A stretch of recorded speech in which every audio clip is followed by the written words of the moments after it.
सर्दियों की रातें वैसे भी भारी लगती हैं, लेकिन भानगढ़ का किला, जहां सूरज ढलते ही इंसान कदम नहीं रखते, उस रात कुछ और ही रूप ले चुका था। ठंडी हवा में मौत की सी नमी तैर रही थी और दूर पहाड़ियों पर भेड़िए की हुआ हुआ किले की खामोशी को चीर रही थी। उस रात किले के गुंबदों पर चांदनी नहीं, अंधेरा टपक रहा था। चार दोस्त, आरव, रिद्धि, करण और समीर, जयपुर से भानगढ़ घूमने निकले। सभी की जिज्ञासा एक ही बात पर अटकी थी, रात को किला सच में भूतिया हो जाता है या ये सिर्फ मिथ है। चौकीदार ने उन्हें चेताया, रात के बाद अंदर कदम मत रखना बच्चे, यहां आवाजें सिर्फ सुनाई नहीं देती, पीछा भी करती हैं। लेकिन युवा जिद को न मौसम रोकता, न मौत का डर। वे दीवार फांदकर किले के अंदर पहुंच गए। सर्द हवा काट रही थी, जैसे किसी ने बर्फीले चाकू हवा में घोल दिए हों। अंदर कदम रखते ही समीर ने कहा, यहां इतनी ठंड क्यों है? बाहर से तो कम थी। करण ने मजाक किया, अंदर भूतों की एसी चलती होगी। उनके हंसने पर किले की किसी दीवार से धीमी सी खनक आई, जैसे किसी ने पायल खिसकाई हो। चारों एक दूसरे की तरफ देखने लगे। थोड़ी दूर मंदिर की टूटी सीढ़ियां थीं। उन्हें चढ़ते ही अचानक ऊपर से पत्थर गिरा, पर ऊपर कोई था ही नहीं।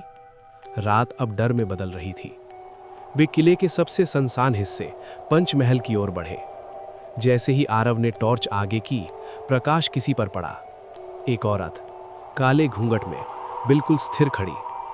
ठंडी हवा रुक गई, सारे पेड़ शांत हो गए। उनकी सांसें तक सुनाई दे रही थीं। रिद्धि धीरे से बोली, भैया ये कौन? औरत ने अचानक अपना सिर साइड में घुमाया, धीरे, असामान्य तरीके से।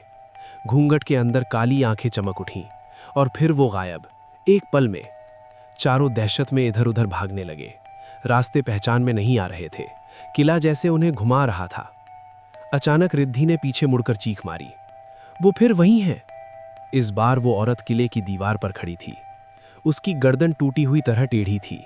बाल हवा में नहीं, उल्टी दिशा में उड़ रहे थे और उसके पैरों के नीचे कोई छाया नहीं। आरव बुदबुदाया, ये इंसान नहीं है, ये वही है जिसका शाप इस किले में बंधा है। औरत नीचे कूद पड़ी, लेकिन जमीन पर गिरने की आवाज नहीं आई। अब हवा में बच्चों की किलकारियां गूंज रही थीं, पर किला सदियों से खाली था। उनकी टॉर्च एक एक कर बंद होने लगी। दीवारों पर परछाइयां दौड़ रही थीं। करण चिल्लाया, हम फंस गए हैं, रास्ता क्यों नहीं मिल रहा? ठंडी हवा में एक भारी आवाज गूंजी, कोई यहां से जिंदा नहीं जाता। चारों पसीने से भीगे कांपते हुए दरवाजे की ओर भागे। किले का मुख्य गेट सामने दिखा। बस कुछ कदम, कुछ ही कदम। समीर सबसे आगे था। जैसे ही वो दरवाजे से बाहर निकला, कुछ ने उसके पैर पकड़ लिए। उसकी चीख रात को चीरती चली गई। बाकी तीनों पीछे मुड़े। मिट्टी में समीर को नीचे खींच रही वो काली आकृति, जिसके हाथों में उंगलियों की जगह लंबी नुकीली हड्डियां थीं।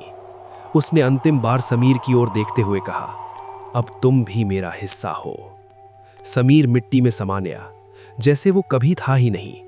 सुबह पुलिस ने आरव, रिद्धि और करण को बेहोशी की हालत में पाया।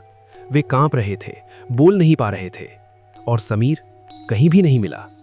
किले की दीवार पर बस एक ताजा काला निशान उभर आया था, मानो किसी ने अंदर से हाथ मारकर छाप छोड़ी हो। पंडित ने किले की तरफ देखते हुए धीमे से कहा, सर्द रातें भानगढ़ में मरती नहीं, वो बस इंतजार करती हैं अगले शिकार का।